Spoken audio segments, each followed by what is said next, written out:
It seems like every time we see Laowa in the news, they come out with a new way to reinvent the macro. But not today. Today they reinvent the wide angle, with the widest rectilinear full-frame lens ever made. Freaking 9mm, check it out.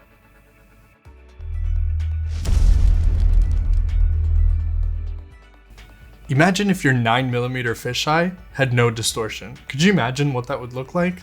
Just let me show you how wide a rectilinear 9mm really is. See, we can go all day talking about how wide 9mm is, but let me take you to 200mm, all the way down to 9mm, so you can understand just how wide it is. And that brings us to the next part of our story, the 2470.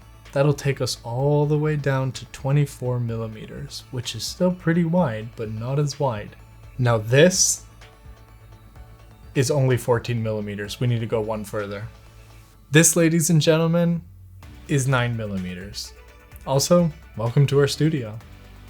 We released some first look footage a little while ago on DIYP, and we've been playing with the lens ever since. It's been so cool to play with this lens. It's one of those things that you just really have to try in order to understand how cool it is to shoot this wide.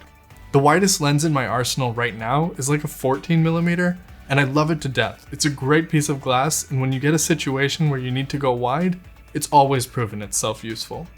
I think the widest I've ever shot was 12mm, and I remember telling myself it's really not that big a difference. So when I finally used the 9mm and turned it on, I was in shock. Let's dive straight into the nitty-gritties of the lens, but first, it's important to mention that we're working with one of the few pre-production samples in the world, and the lens might end up changing for its final production round. If you haven't already figured it out, I'm pretty excited about the 9mm lens. It just really opens up doors to new creative ways to shoot. The first thing that came to my mind was things like architecture. But as you use it more and more, you start to think about things like POV and landscape stuff. Basically, anytime you've ever said, God, I wish I had a wider lens, or if you've ever taken a step back and realized, I need just a little more space, this is an experience you won't have with the 9mm. In fact, I usually find myself so accustomed to taking a step back that I usually end up getting closer to properly compose my shot. The only downside here is really that in most places where there's little space, there's usually little light. This is where the f5.6 started to become a little more apparent. On a bright and sunny day, it's totally workable, but shooting f5.6 in a dimly lit elevator has its own set of challenges without the extra light.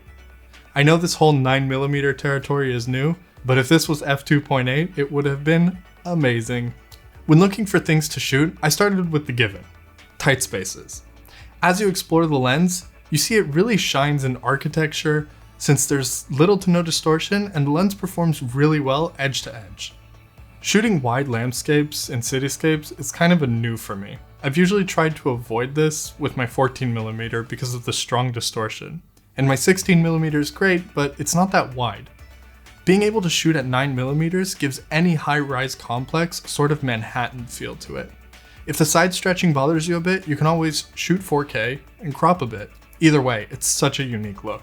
Getting creative with the lens is really easy, although I would recommend a play date with the lens just to get a feel for it before you go out and take it for a spin. Interiors really get a special perspective with the lens, but the outdoors also has incredible potential. One of the nicest things about shooting with the lens is actually just how the lens feels. It has a hefty but fair amount of weight for its size. And even though the bulk of the weight is in the front, when you place it on your camera, it kind of feels like the center of gravity is perfect. Especially for wide lenses, this is a huge benefit. For perspective, my 14mm is pretty light and it doesn't feel balanced when shooting. On the other hand, my Sigma 20mm f1.4 is super front heavy and it's pretty long, so that's also uncomfortable. Just like Goldilocks, Laowa is the perfect balance. Not too light, not too heavy, but just right. In terms of performance, the lens has a really special feeling to it. You get a nice crisp image starting from f5.6. I would say it's a tad fuzzy around the edges, but stopping down to f8, it looks great. And this is where I found myself shooting most of the time anyways. I know a lot of people are probably wondering, since it's such a wide lens, how it performs with vignetting. And really, there's no easy way to put this. For stills photography, it's totally fixable. For video, I would be a little bit more concerned, especially if you're working with a more basic mirrorless camera. It's just the Achilles heels of ultra wides, but it's hard to judge because of just how wide it is. Basically, at f8, you've toned it down enough to manage it in post, so that's good. In general, the lens has a pretty low micro contrast, so it's hard to see things while you're shooting. With that being said, there is a pleasant flare that has a subtle but unique look to it. Lots of shapes. In case you're wondering how the bokeh is, it's hard to get. 9mm doesn't really have any unless you're about 10 centimeters away from an object, give or take. It does do some funky stuff when you get it though, so I kinda like it. I think there's a couple of quirks with the lens that I would have preferred to have been done differently. Firstly, I wish the aperture was behind the focus. Because it's such a small lens, you end up having to get pretty close to the body to change focus. We chose to adapt our Leica mount to a Sony mount. And even with that, we had a little bit more clearance, but it's still kind of hard to hit. It's not a huge deal, but I think it would be more comfortable. Speaking of the focus ring, I really wish it would be a little bit more texture on it, or even give it gears. While the lens is built like a tank, sometimes my fingers would slip from the small ridges. Good thing there's not a ton of focusing to do at 9mm, right? One thing our guy at Laowa told us was that they added a feature that a lot of people with rangefinders requested. There's a small click just before you approach 7mm in the focusing distance. This is to let the user know that they shouldn't rely on the rangefinder anymore.